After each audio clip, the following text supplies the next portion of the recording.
Nagprotesta sa harap ng Camp Crame sa Quezon City ang ilang militante at katutubo.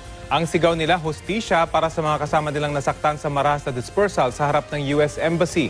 May ulat on the spot si Manny Vargas ng Super Radio DZBB. Manny?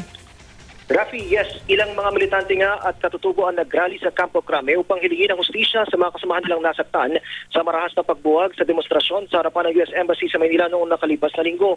Kasama na rito ang pagpapakulong kay Police Senior Superintendent Marcelino Pedroso ng MPD at kay Police Officer 3 Franklin Co na nakasagasa sa mga relista. Iginit pa nila ang hustisya para sa mga pinaslang na lumad sa Mindanao na humarang sa mga proyekto ng mga dayuhan at ilang mga pribadong grupo, partikular na yung may kinalaman sa minahan, enerhiya at iba pa.